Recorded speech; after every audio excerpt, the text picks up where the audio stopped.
Most creators who burn out never see it coming. Not because the signs weren't there, but because they were measuring the wrong things. Views, subscribers, CTR. Those numbers tell you what already happened after a video is live. They don't tell you if your content operation is 3 weeks away from hitting a wall. And here's the part nobody likes to talk about. Burnout is rarely a passion problem. It's the logical outcome of a systems problem, which means there is also a system solution to it. In this video, I'm going to walk you through exactly that. 3 root causes that make your content operation fall apart, 3 numbers that predict burnout before it hits you in the face, and a 30-minute weekly review that makes the whole thing run without breaking you. I'm recording this video 4 days before I go on a 3-week trip to Europe, which means there's still editing to do, thumbnails, uploading, and scheduling until I leave. So in the last few days, I caught myself stressing out a bit. What if I won't be able to finish everything until I leave? That sort of thing. Clearly, that's not burnout, not even close, but it can very well be the start of a gradual breakdown. Creator burnout doesn't happen in one moment. It's rarely that dramatic. It starts as a Tuesday afternoon where you realize you've been working for 5 hours on a single video and it's still crap. The next week, you push a bit harder. And the week after that, you start rationalizing, hey, it's okay to miss this upload this one time. If we look at this from a feelings perspective, we could interpret this as the road to burnout. But if we manage to detach emotionally just for a second, we can easily argue that the operational complexity of running a content business grows a lot faster than it gets cleared. Or, in other words, burning out is the logical consequence of task overload that doesn't align with your passion. Think about what you're actually managing every single week, every day. You're not just making a video, a podcast, or write a blog. You're maintaining an idea backlog, researching topics, writing scripts, recording, editing, uploading, responding to comments, and the list goes on. And then next week, you do all of it again. So all of these tasks are necessary, but not all of them tickle you the right way, if I can say it like that. So when you knew that's all manageable, the task volume is low and the excitement of building something new carries you through the hard times. But at some point, the workload of running everything every single week hits a tipping point, especially if there is no documented structure or system to hold it all together. And you call it burnout because it feels so draining. Then again, from a more detached perspective, it's simply a content operation running without any maintenance. The machine didn't break because you lost your passion overnight. The machine broke because nobody was looking after it for a while. And taking a break, managing your energy, or even reconnecting with your why won't fix that. Having a proper system does, on the other hand. Some people don't like to hear that. They disagree because they just took 2 weeks off, came back, and feel fine. So their break worked, right? And maybe they're actually right. That doesn't mean I'm wrong though. What about 2, 3, 4 months after you come back? Does the pressure of the workload come back too? Or is it gone? For most creators, the answer is yes, unfortunately, it'll come back.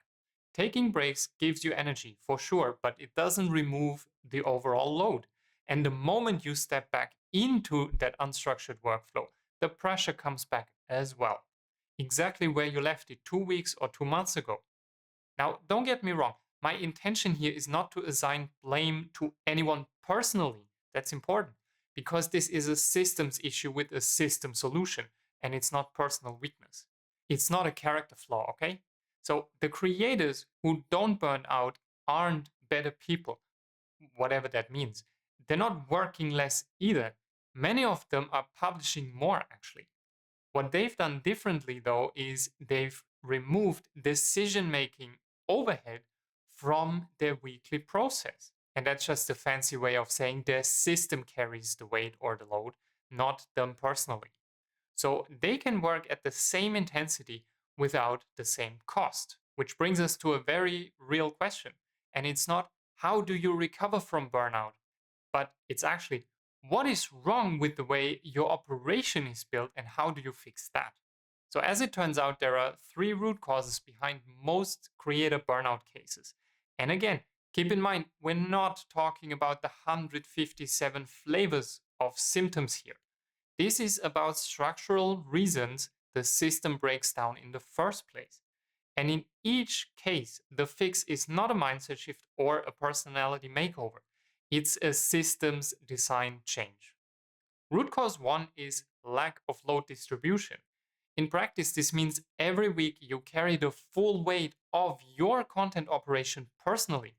You decide what to make, you decide when to record, you track which file is the final cut, which script is good enough, which B roll belongs to which video.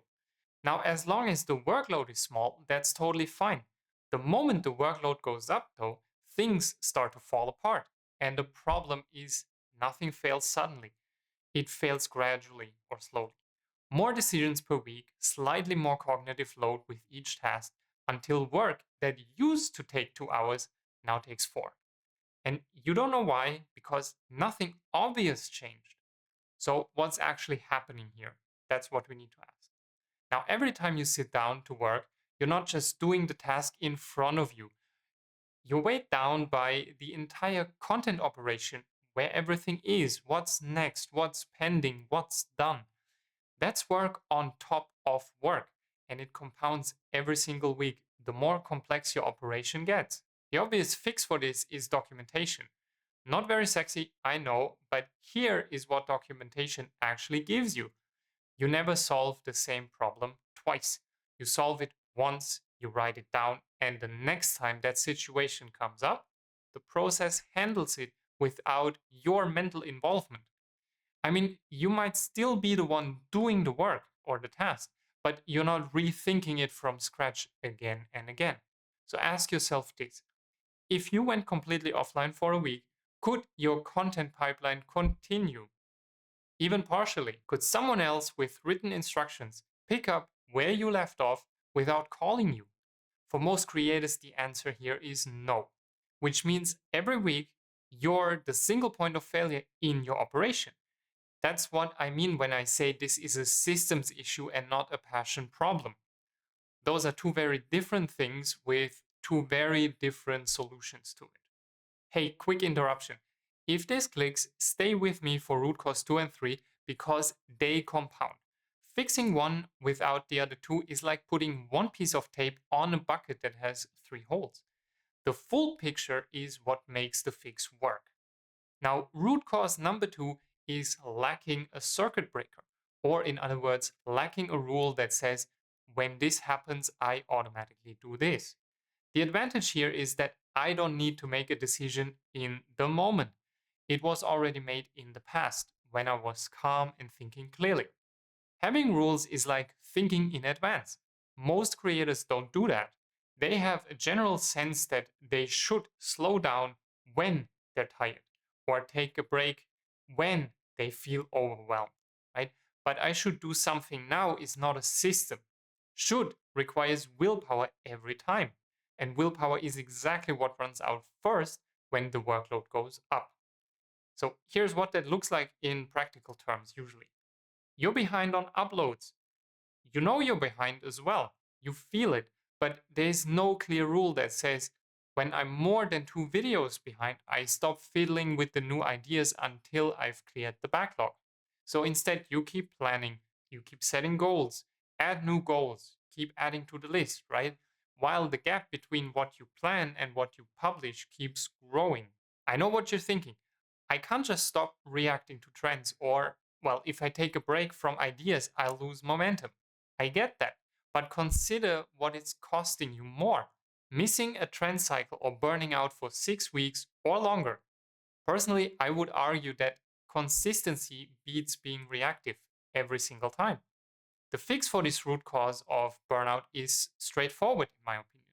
Sit down now, not when you're already overworked, but now, and write a few rules for yourself that trigger automatically when things start to be stressful.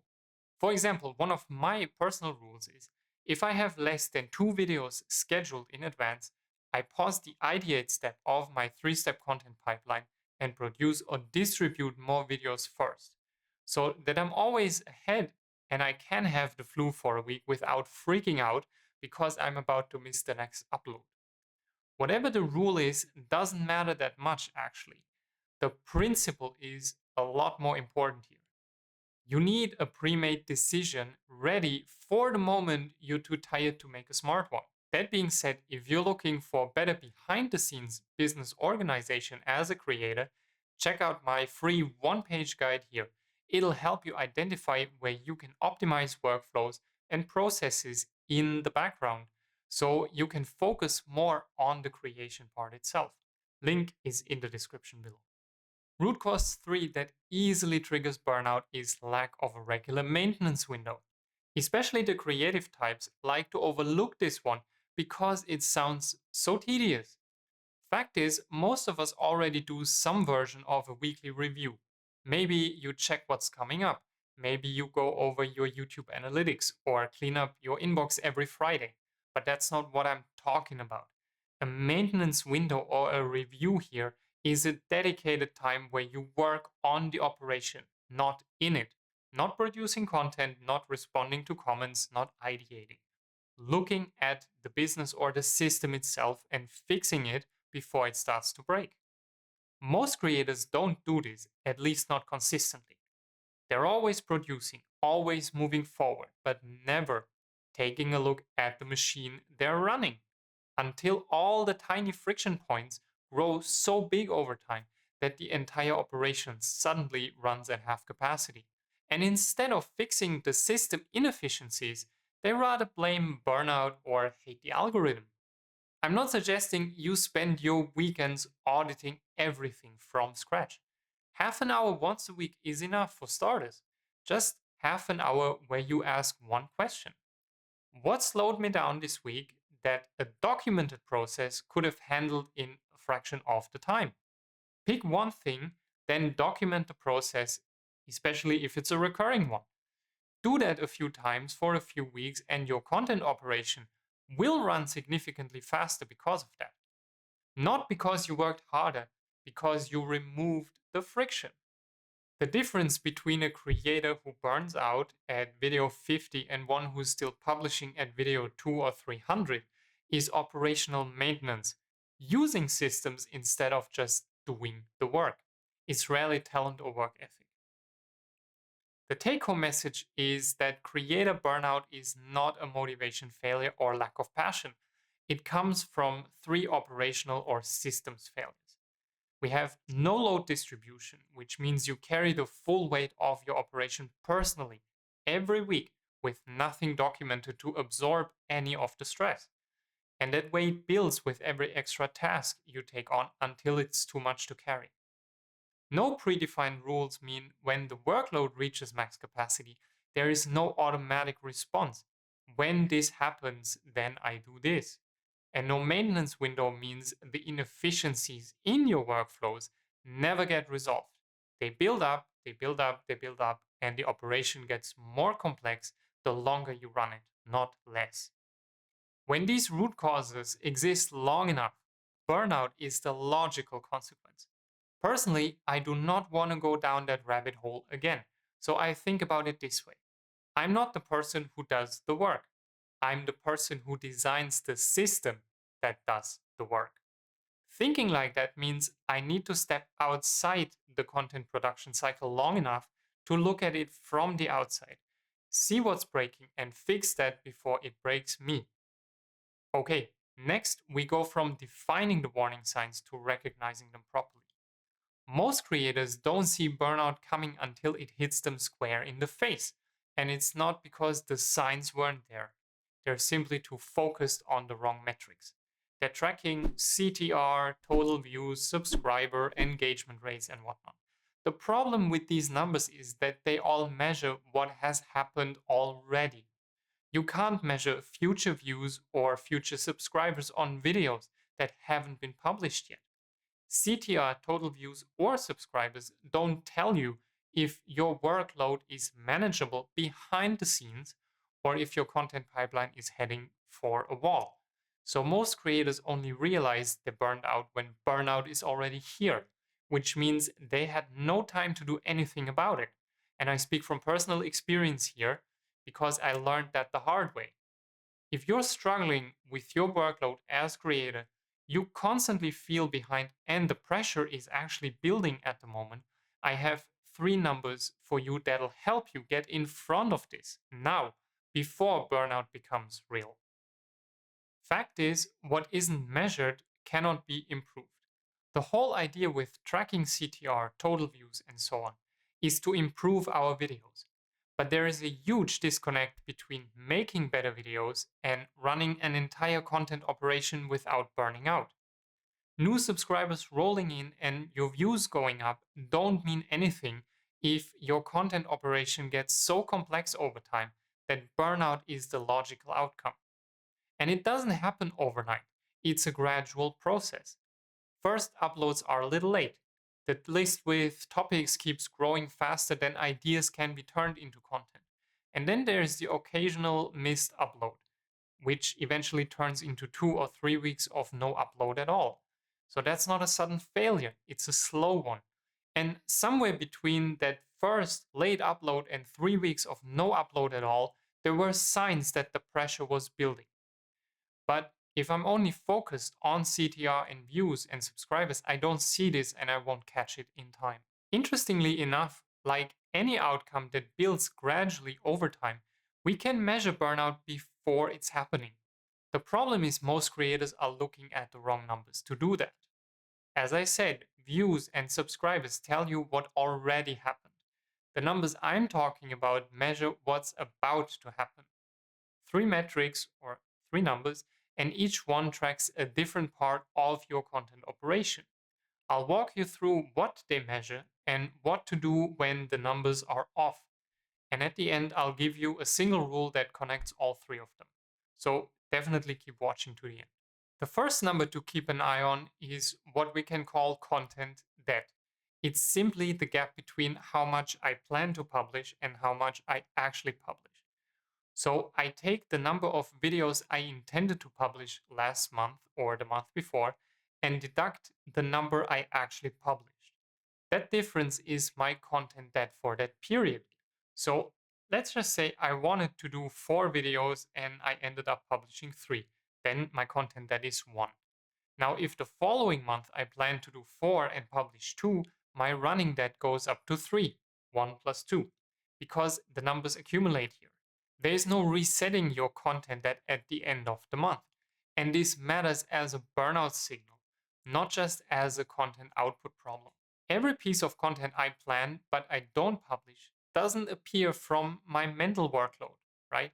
It sits there. It shows up every time I open my content plan as an unpublished or unfinished product. And it generates this low level pressure in the background every single week. That pressure compounds into real friction at some point, which is what makes me feel like I'm already behind before I even start anything new. Like most creators, I used to deal with content debt the same way. I pushed harder the next week or maybe the week after that, working longer hours to get more output. So, classic catch up mode. And it works maybe once or maybe twice, but it doesn't really address why the debt accumulates in the first place.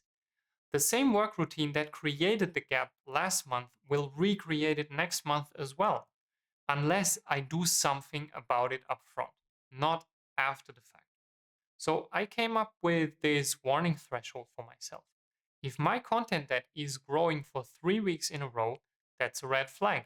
It means what I want to do is more ambitious than what I can manage to do. My planned output is bigger than my production capacity can handle. Like, I want to publish 2 20-minute videos a week, but I can only manage to do one. Now, the fix here is not to work more to get the 2 videos done per week. It's to step back and reevaluate my publishing schedule to what I can actually manage week after week without running myself into the ground. If you look at my channel and the publishing dates, you can clearly see I started with a lot of ambition and 2 videos or even 7 shorts a week before I accepted the reality of what I can manage realistically as a business owner who has other stuff to do. And I'm not lying when I say it hurts my ego that I had to scale back. But I plan to do YouTube for a while consistently. A schedule I can keep up indefinitely beats an overly ambitious one I burn out on in 3 months. Every single time, by the way. So, long story short, look at your content at how much are you planning versus how much are you actually publishing? Which brings us to another question, or, well, the second number then, that'll help you avoid creator burnout. How much time do you actually spend on making content? Or what's your production ratio if you want a more technical term for it? So, not planning content, not thinking about it, not reviewing old videos or checking analytics again. I'm talking about active production work, the scripting, the recording, the editing, the publishing, and whatnot. And this one really surprised me, to be honest, because I thought I was putting serious hours into making content. But when I calculated the bare numbers, it turned out my assumptions and reality didn't match at all.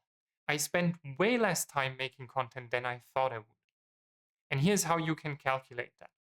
So take last week, add up your total working hours for the week, then add up only the hours spent in active production.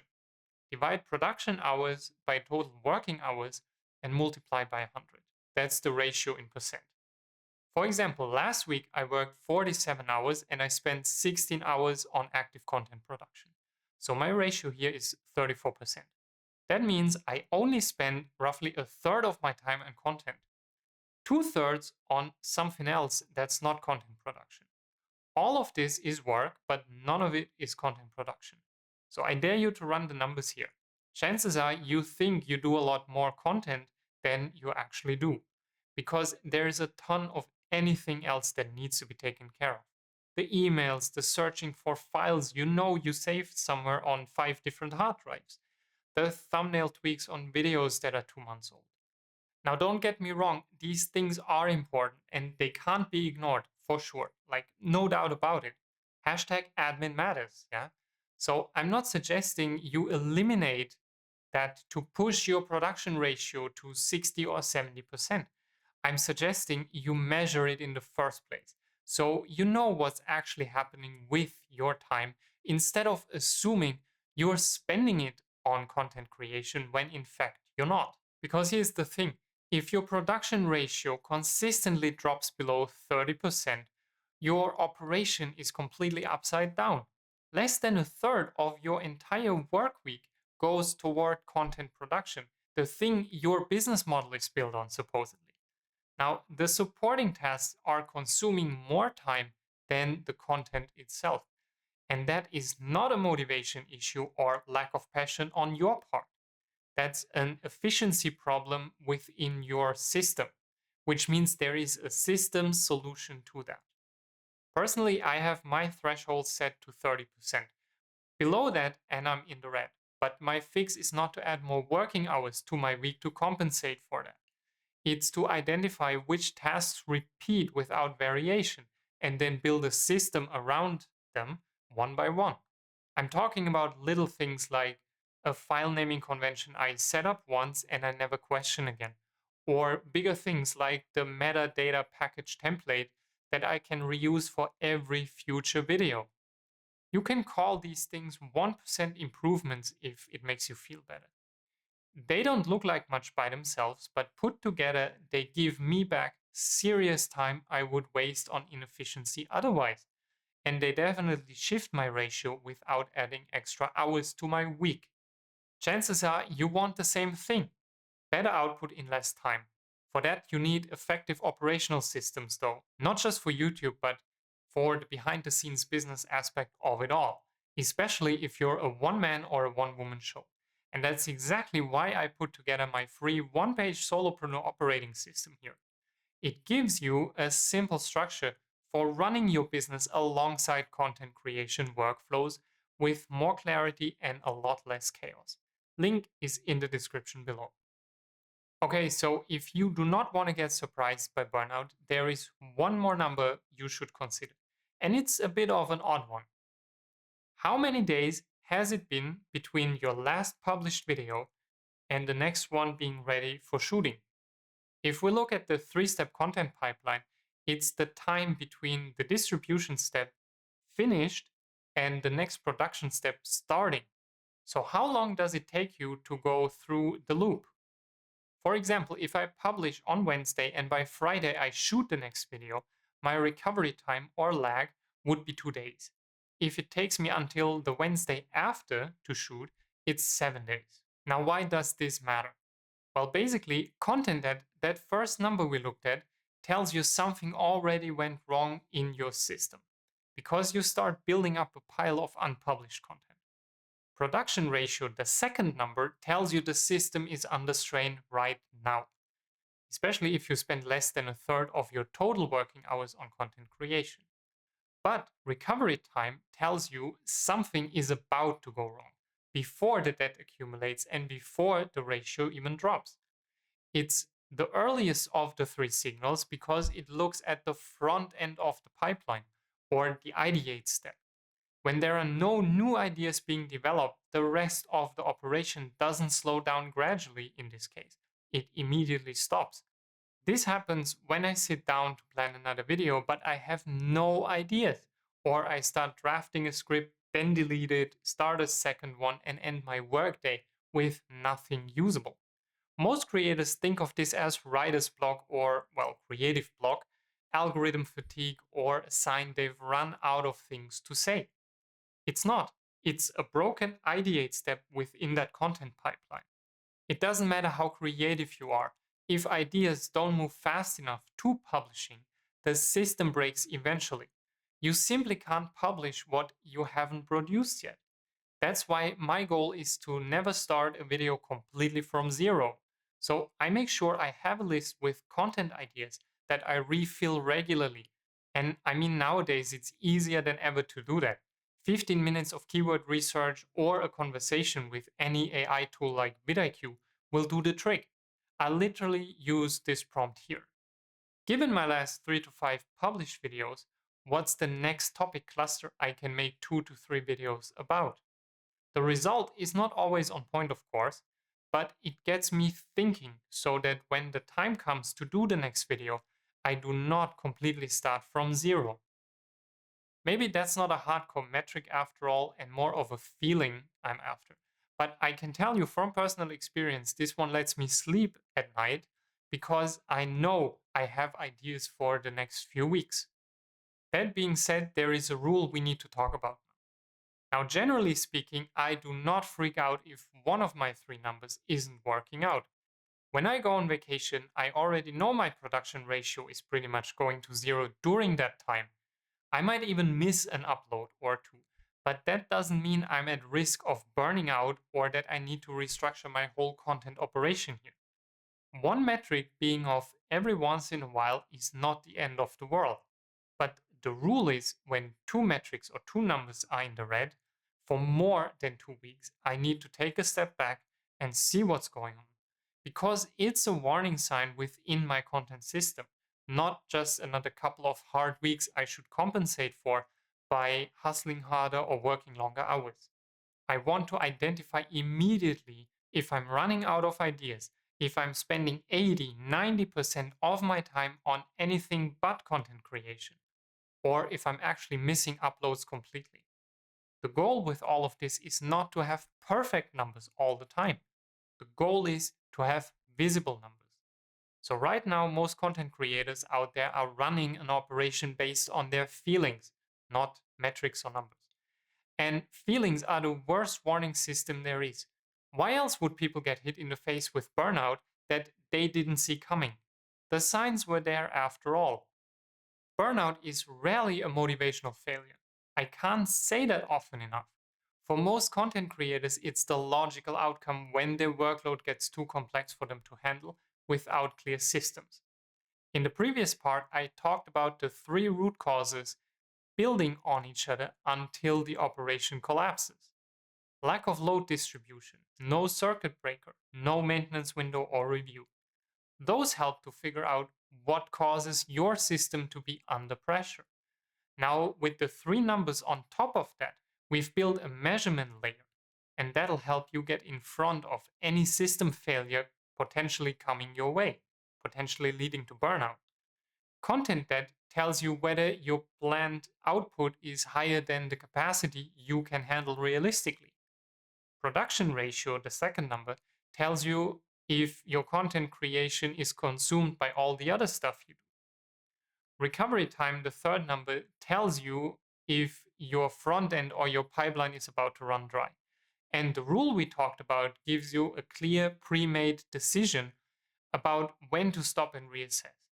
And before the system breaks, before burnout is going to be a thing, not after the fact. But keep in mind that none of these numbers matter if no one is doing the measuring in the first place on a consistent schedule at the same time every week. Most creators know instinctively they should be reviewing their systems more often, but very few do it consistently. Not because they lack the discipline, because there is no proper routine or habit in place just yet. And that's exactly what we fix next. I'll walk you through a 30-minute weekly review specifically focused on content creation. We take the numbers and fold them into a quick review session. You run it once a week, same day, same time, and together this becomes the mechanism that makes your content operation more manageable without burning out. To get started, we need to acknowledge something: the three root causes for content creator burnout, and the three numbers that will tell you if burnout is heading your way long before it hits you in the face. That's pure information, period. And that's a huge problem because information on its own never changes behavior. It's what most productivity advice really is like. You read it, you agree with it, and you're motivated. But let's face it, 2 weeks later, nothing has changed. I'm sure you know that already. And I'm speaking from 8 years of very personal experience here. So the only question that matters is this one: what do you do with the information, like the numbers, so burnout is no longer a thing you have to worry about? The answer is a 30-minute session once a week where you stop being the content creator and you turn into a systems thinker instead. That's the routine that'll help you avoid burnout for good. So let's talk about how that looks like. If you've watched the first two parts in this series, you may have decided it's a good idea to recognize the signs of creator burnout before it hits you in the face. But that decision alone won't be enough to start a new review of your content pipeline and do it week after week. Why? Because decisions require willpower to execute, and willpower is a finite resource. Now, I don't know about you, but whenever I need a lot of it, I usually find that I'm fresh out. So, adding a new review to your already packed schedule is a tricky thing to achieve. The fix is not more discipline or hustling harder, though. The fix is architecture. I don't rely on remembering the review. I build it into the structure of my week so that skipping it takes more effort than doing it. Same day, same time, same format every single week. That's what I'm talking about. Planning of tasks in blocks like this takes the constant decision making out of the equation, which is what drains willpower in the first place. That predefined structure, same day, same time, same format every single week, carries that behavior, so you don't have to. Now, the session itself has three parts to it: measure, decide, and remove. The only goal for all three is to turn information into action steps, something that will make the difference between creator burnout or a content pipeline that runs well. For the measurement part of the 30-minute session, it's important to write down the numbers. Memory is not a reliable measurement system, ever. If you don't believe me, just ask yourself, what did you have for breakfast 2 weeks ago? Or hey, 2 days ago, I don't care. What doesn't get tracked does not get remembered. So if we specifically talk about the three numbers that'll tell you burnout is coming, they need to be written down.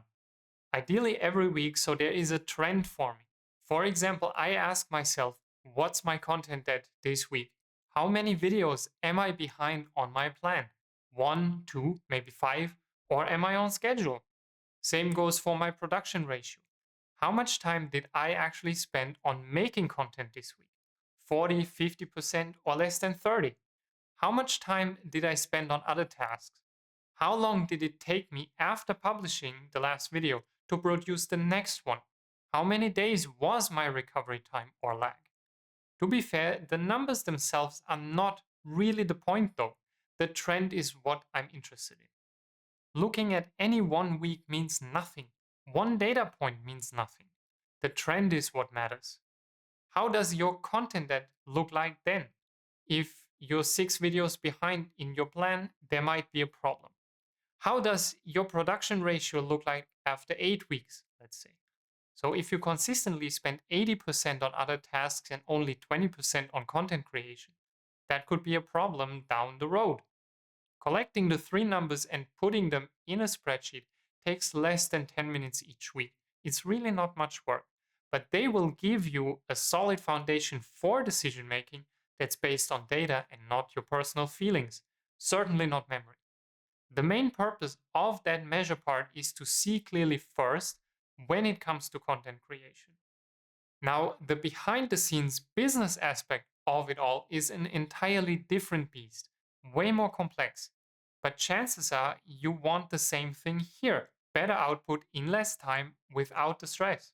For that, you need effective operational systems in different areas, especially if you're a one man or a one woman show. And that's exactly why I put together my free one-page solopreneur operating system.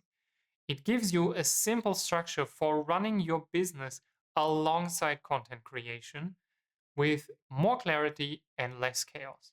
Link is in the description below. Making a decision based on the data is part 2 of the 30-minute review. And the rule here is simple. If one number is off, don't make any changes to your work just yet. Now, if two numbers are off, ask yourself one question. What's the highest leverage thing you can do in the next week to improve just one of the numbers? For example, in the last 4 weeks, you've consistently spent 20% on content creation, but 80% on other tasks. Because of that, you're now 3 videos behind your publishing schedule. What can you do about it in the next 7 days to fix this escalating trend? Instinctively, most of us think, well, I just need to go push harder for a few weeks to compensate. Work 2 more hours every day on content, let's say, so I get those videos published faster. Unfortunately, that's exactly what pushes people closer to burnout. It's the wrong move and definitely the wrong mindset. In the beginning, I said for this review session to work, you need to stop being a creator for just half an hour and be a systems thinker instead. Now, the answer shouldn't be I work longer to make more content. It should be how do I reduce the 80% of other tasks so I have more time for content creation without adding extra hours to my work? Eliminate efficiencies, don't optimize them. So, this is the moment to look at anything but content and figure out ways to eliminate inefficient workflows that take hours every week. Let's just say you spend 5 hours on email. Is there a way to get that down to 2 or 3 per week? Pick one inefficient task and decide to eliminate it, which is what part 3 of the 30-minute review is about. Once you've identified the one thing in your workflow that slows you down, find a way to remove it within a week. And just so we're clear, this is not supposed to be a big picture strategy change. The goal is simply to identify one small friction point and fix it. Get email checking down from 5 to 3 hours a week. Implement a proper file naming convention once so you don't waste 20 minutes every single day looking for your files. Create a video description template so you don't have to write it from scratch every single time. Those are the kind of friction points we're talking about here. None of these examples sound that bad if we look at them individually. What makes them dangerous, though, is that together these friction points compound to the point where they cause real problems. Otherwise, the three numbers wouldn't be off in the first place. They clearly indicate there is friction in the system, which will lead to burnout for the creator who works the system. So the fix here is documentation. Clarify the friction point as best as you can, and don't say file management is a mess, but rather I spent 20 minutes on Tuesday finding the video script. Define what the ideal process should look like, write that process down, and even if it's just 3 sentences. The next time the same situation comes up, you're not making a fresh decision based on memory anymore. You're following a process you already built. If you manage to get all 3 parts of this review session right, burnout should never become an issue. Part 1 gives you the visibility by noting down the numbers. You can see into the system instead of just feeling it. Part 2 gives you direction because of the one decision. You identify a friction point. And part 3 removes that friction point one process at a time. And at the end of the day, this will make your content operation more efficient. Not because you work more hours each week, but because you spend 30 minutes a week removing the friction that was consuming those hours before. Of course, this only works if there's a certain level of consistency with it. The easiest way to achieve consistency, I personally found, is same day, same time, same format every single week. Habits and routines work much better if they happen in the same context. So personally, I do my review and maintenance blogs on Friday afternoons. But I totally understand that for some creators, the best option might actually be the day when they publish, just a few hours after the video goes live, because that's already an active work session anyway.